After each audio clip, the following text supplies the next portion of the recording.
Dun, dun, dun, dun. Dun, dun, dun, dun. Hey everybody, it's Safi and Marco Dish Out on Movies, the only movie review show on YouTube to review movies in terms of food. And it's just Marco here once again to talk about Deep Water.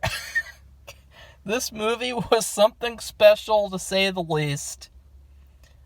It was a very frustrating, bizarre, weird. It's just, God, the movies that come out nowadays, they're so bad. They're so bad. I mean, come on. You got a 1950s novel here. How could you fuck this up? I mean, it is just so frustrating, the movies that come out nowadays.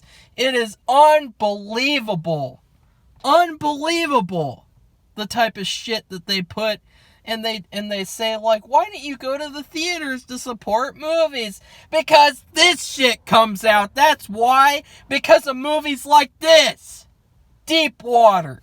And if you guys couldn't recognize by that opening little dun dun dun dun, that is the song that just plays this entire movie. Like, they don't have any other music except for, like, something happens. Did you get a clue? I got a clue.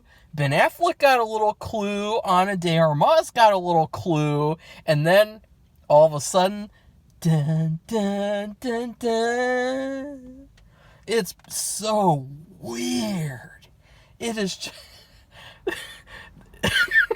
this movie is just it drove me insane. It is, I just feel like doing like a 5-hour workout just to relieve the frustration that this movie gave me. Or, I don't know, like 5 hours of furious masturbation would be better. Right? But I don't know. I mean, after this movie, I don't know if I'll ever be able to get hard again. Because this movie, the number one, God, there's so much stuff to talk about. It's like my brain is on overload just because, like, ugh. Like, number one, okay, just sort it out, Marco. Just sort it out. Okay. Number one out of 1,000. This movie advertises itself as an erotic thriller. I miss the erotic stuff!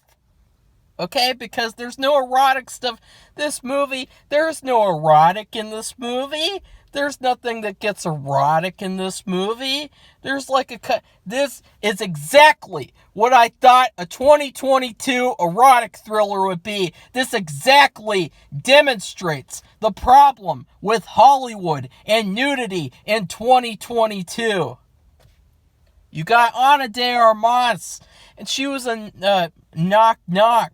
And that movie is a lot better than this movie. It wasn't good, but it was really funny and enjoyable.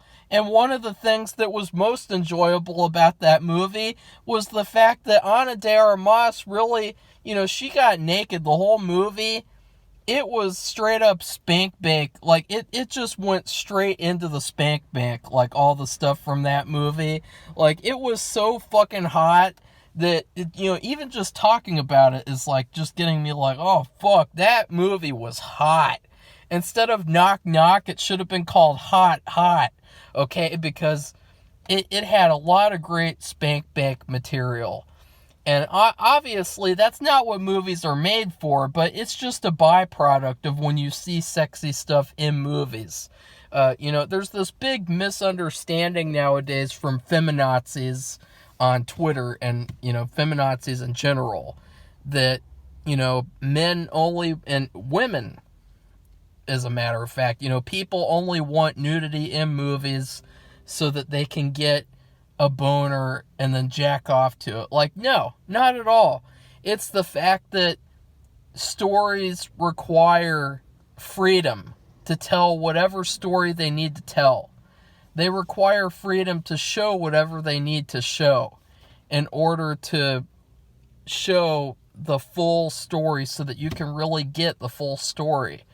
And there has been this problem nowadays, especially 2022, where not only are you not allowed to show any nudity at all, because like, oh, that's something from the past, movies only had nudity in the past, we've moved past that now.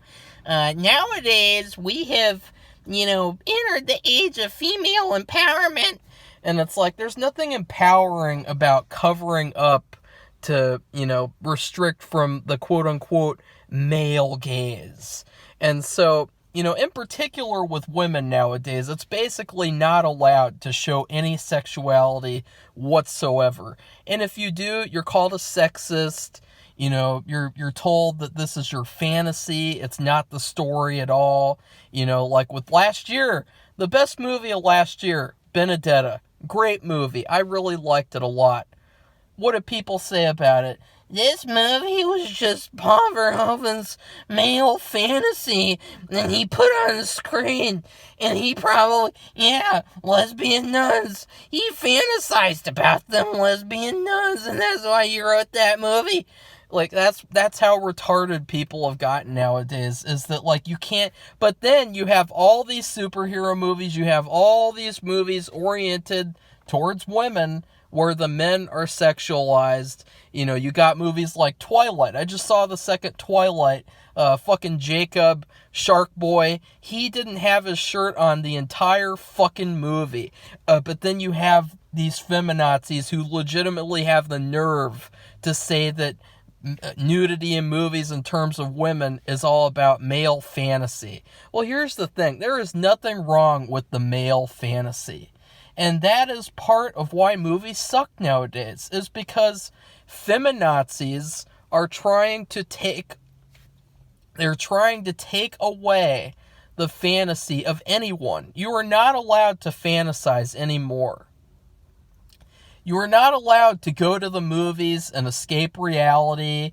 You're not allowed to just have fun and think about things that don't have to do with real life. You're not allowed to see beautiful women naked on screen anymore, because that's not acceptable anymore. And that's just a part of the old male fantasy. Well, in this movie, and so you can't have any sex scenes, but if you do, they have to have all their clothes on. As if people have sex with their clothes on. Like I just saw, they have these strategically placed, it is just so embarrassing. It makes me want to puke. It makes me want to puke. This disgusting, degenerate idea that you have to cover up these sex scenes and restrict and control and censor and make them look like, just like you're not proud of sex. You're not happy that you're here because two adults got together, a straight man and a straight woman got together and fucked and made you. You're not happy about that? Well, then go jump off a fucking cliff, you ungrateful piece of shit feminazi. Because the only reason you're here is because a man came inside of a woman. That's the only reason you're here. And so you should be damn grateful that sex exists. And you shouldn't be trying to make Hollywood cover it up. And that's exactly what this movie did. This movie hardly had any nudity at all. It had a couple of titties here and there. It had like a flash here and there. And it was nothing. It was nothing. It was so bad. I mean, you just, what the fuck? This is an erotic thriller, and there's nothing erotic or thrilling in this movie. It's not even a thriller, because thrillers don't make me want to go to sleep. This movie made me want to fall asleep. It made me just want to go to sleep and then wake up and be like, oh, was that a bad dream or what? So there's nothing erotic in this movie. Nothing that turned me on. Did you guys get turned on watching this movie? Hey, Ben Affleck, I'm talking to you, buddy. Did you get turned on by anything in this movie? Legitimately, did anything in this movie wet your whistle? I didn't think so. Hey, Ana de Armas, the co-star of this movie. Did anything in this movie turn you on? Is anything erotic in this movie? No? That's what I thought. Hey, director, yo, Adrian. Did anything turn you on in this movie? That's what I thought. Hey, screenwriter. Hey, screenwriters, probably, because movies nowadays, they can't just be written by one person. They have to be written by a whole army of retards. You got one guy, he writes the script. Then you got another guy, and he writes his own script on top of that one, and it's like just a big orgy of bad ideas. We have moved past the days where people would write scripts, and then they just get little revisions. And nowadays, it's just complete, like, the scripts get raped. Scripts, instead of Me Too, we should have a movement called Scripts Too. Because it's like, these writers, their scripts just get butt raped over and over and over again. They barely are able to tell their own story because you have all these writers that insert their own agendas. You have all these drafts that sort of ruin the intent of the first draft. It's really bad. It's really, really bad. And in this movie in particular, you can really feel. I didn't even know. I couldn't tell that this was based off of a 1950s novel by a woman. That's another thing, is that this movie was written by a woman. And so it's funny because you'd think that she would have written like a more erotic story. Like, if this is supposedly an erotic thriller, I bet that her book was a lot more erotic than this.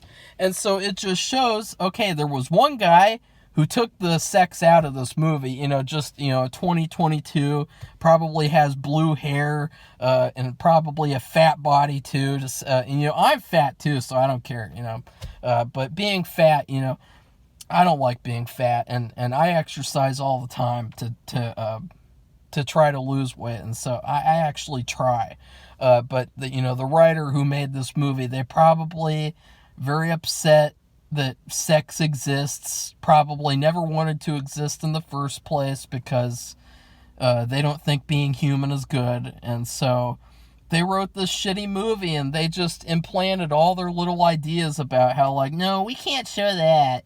We can have a blowjob, but it can just be like the top of her head and be like this really gay scene where she bites his dick, and it's because, like, she's a little mad at him. Like, it really gay. Really, really gay. And nothing, he didn't even look like he was getting a blowjob either. He just looked like he was driving and, like, he kind of got, like, oh no, am I about to run over a squirrel? Like, that's what he looked like. He didn't even look like he's getting his dick sucked. And so it's like, what the fuck?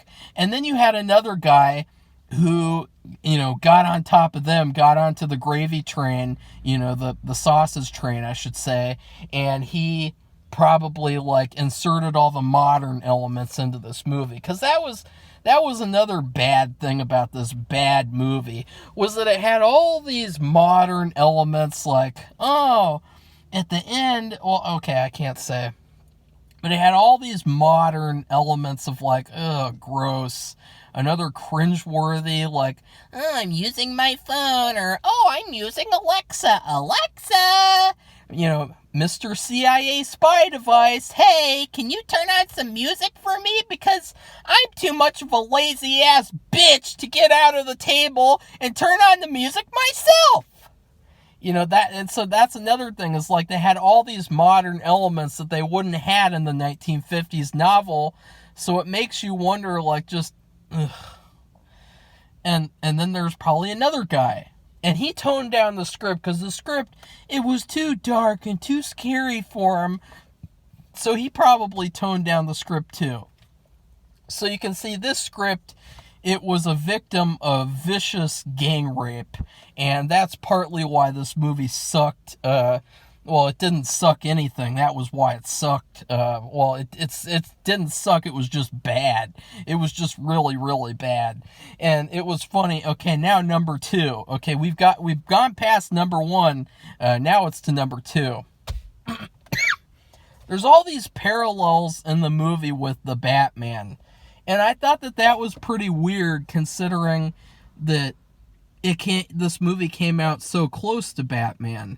In terms of, you had the stupid song, dun, dun, dun, dun, and it just kept playing over and over and over again. It reminds me, remember in the Batman, something, wait, how did that song go? How did that fucking gay-ass Nirvana song go?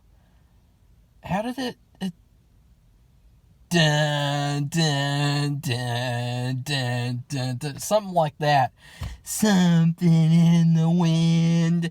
It's Robert Pattinson's fucking masculinity. That's what's in the wind. Fucking Twilight boy. This movie, another thing was, Ben Affleck. It was funny because Ben Affleck, I actually kind of liked him a little bit in this movie. He wasn't too bad.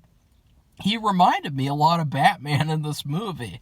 Like, there's all these points where he's just walking up to these guys who are might be doing something with his wife, and he spies on them, he follows them, he goes to places they go, and he just walks up to them and just talks shit to them, and straight up, like, gives some little Hitchcock dialogue moments to them. And it's so cool because it's like, he's such a better Batman, even though he's not even Batman in this movie. And so I thought that was pretty sad because, I could feel his presence in this movie. I could feel Batman's presence in this movie. And so it's just really sad that Warner Brothers took that away from us because they wanted to do their little Twilight movie with Robert Pattinson and token Catwoman. So that's pretty bad. And then the problem though is that the real life stuff really, and then of course this movie's also a mystery, just like the Batman was like a stupid mystery procedural thing. So a lot of parallels to Batman in this movie. Really, really weird. Actually, like I'm just so sick of watching movies nowadays and like trying to figure out like what movies they're trying to copy or like what movies they're like emulating. Like, I just want to watch a fucking movie. I just want to watch an original movie by a director who who has balls, who actually will put nudity in his movies. I just want to watch a movie. And instead, I just see these movies and I just think of like, oh, that's like that movie. Oh, that's like that movie. And it's like, in a couple of years, you guys are going to run out of movies to copy. You're going to run out of movies to remake. You're going to run out of movies to reference. Your movies are just going to be shallow, one-note experiences because you can't take from other movies anymore because you've already taken from everything. You've already gotten all of the gold out of the bank. And so now when you go back to the bank an hour later, there's not going to be any gold left for you to get because you stole it all. And, instead of doing that, you should, be making more gold to put in the bank so that you can have it later. So that's really unfortunate. But yeah, this movie was really awkward because we know in real life Ben Affleck was with Ana de Armas, and that was another thing that made this movie really weird and funny and awkward. It was very weird, because the whole movie, it's like this suffocating, frustrating feeling because Ana is, cuckolding him.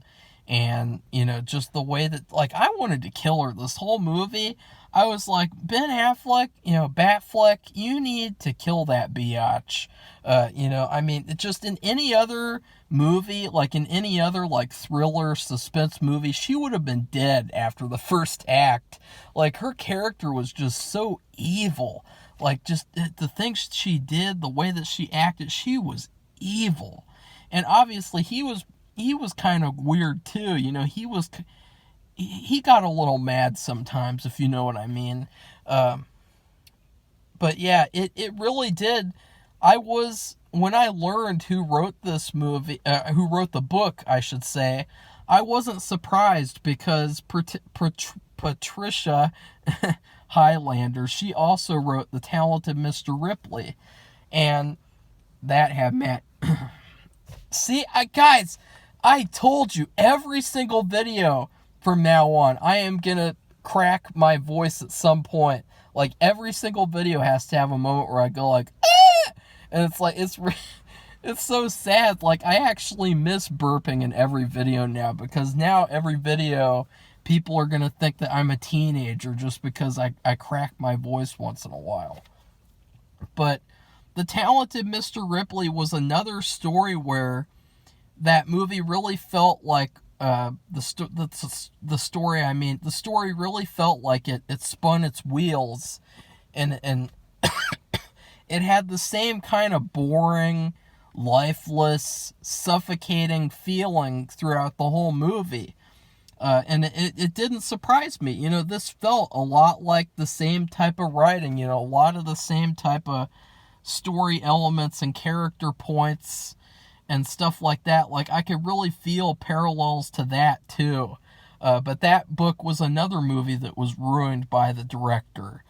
And I think that's something that's sad, is that you have this good writer in Patricia, and it feels like, you know, even though her work is really good, you know, she wrote Strangers on a Train, which I haven't seen that yet, by Alfred Hitchcock, but I know about, like, the story, and I've seen Tales from the Crypt did a little parody on it, and it sounds like it's a really good story.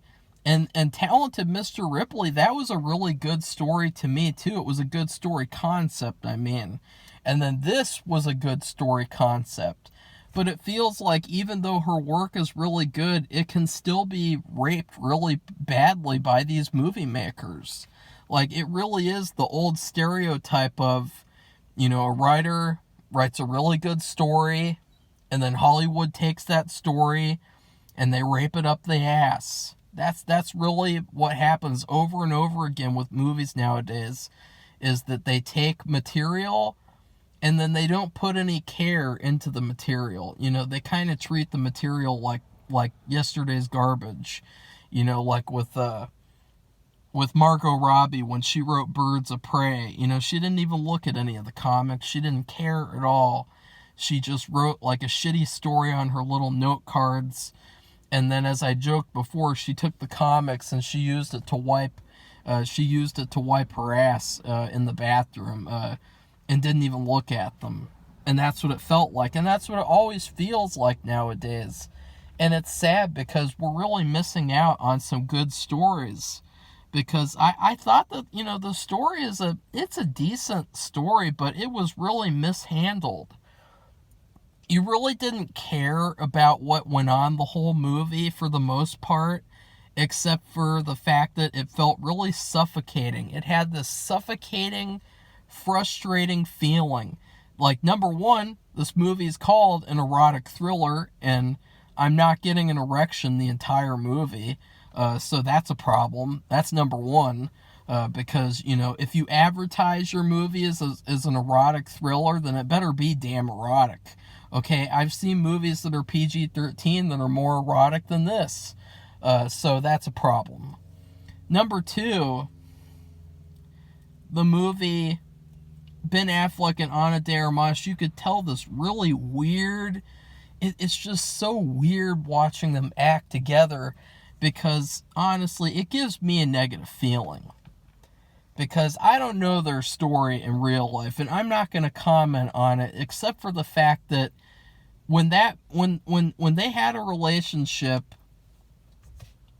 people stalked them, they harassed them, they made fun of them.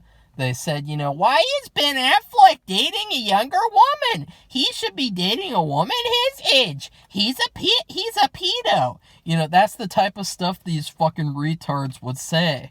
And it was really kind of sickening to watch all these people, bully and harass these actors for, getting into a consensual relationship.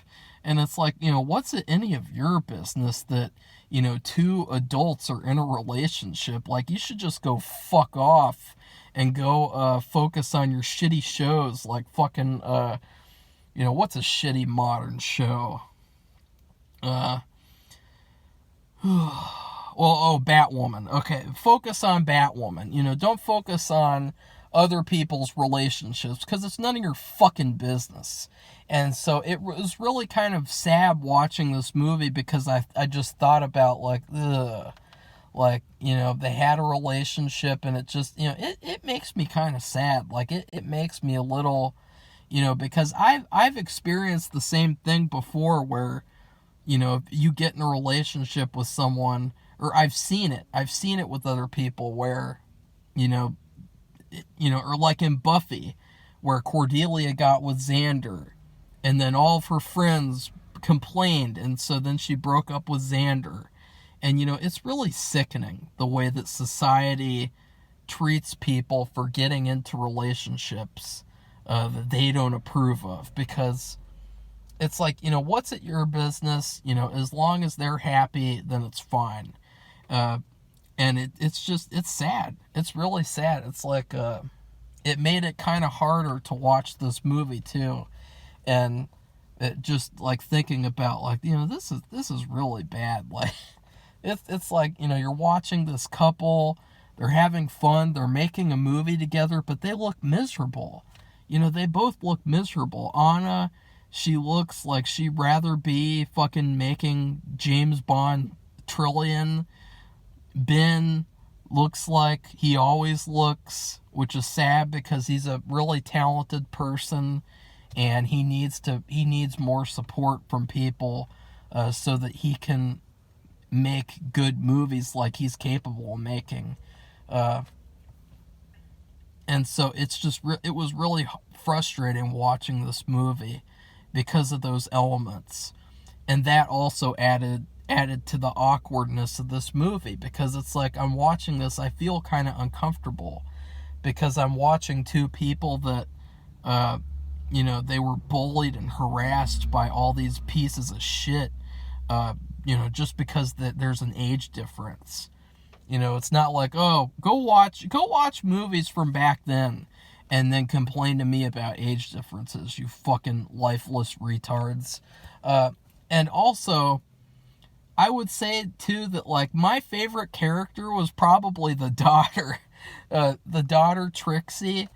I actually liked her a lot. She was very, very cool. Like, she didn't put up with any bullshit. Like, there were points where she questions her father, she questions her mother, and, obviously it was good because, there's so many movies that, whenever they have kids in them, there's always the same cliche scenes. There's always got to be a scene where they're told not to do something and then they do it anyway.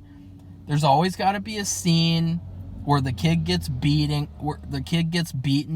And so I was really glad that, these parents weren't abusive and beating Trixie, because she was really cool. Like, just the way that she didn't put up with any bullshit this movie. And it's like, I wish I could see, more kid characters like that in these types of movies, because she was very unique. And I kind of felt like that was the one element that maybe really stuck out from Patricia's original novel, is that maybe that's the one element that like survived the Hollywood rape, was, having this really smart, cool kid character who, she was cool. She was a cool character. She did a good job. She was better than both of her parents. And then I also liked the first boyfriend, the first guy that she's supposedly, kissing up on and everything. John, I think his name was. I thought that he did a really good job too. He was very enthusiastic and very, he played the character to a T, 100%. And I really thought that I would like to have seen more of him in the movie, because there was a really great scene where with just all the stuff between him and Ben I actually really liked, and I thought that their interaction was the best interactions the whole movie between the characters. The ending was pretty queer, but it was fine. Like, just the problem was this movie, it was just fine. It wasn't great, it wasn't terrible. It was better than the Batman, that's for damn sure. But that's not saying much, because the Batman was a piece of miserable fucking garbage. I would rate this movie, tomato soup is hard. And in this movie at one point, Ben makes lobster bisque, and John actually can't eat it because he has a shellfish allergy, which was pretty funny. And I wanted more stuff like that, more of these awkward encounters, these like conversations where the characters are just, they want to fight each other, but they just won't. They're just talking still, like a Hitchcock movie. I want more of that.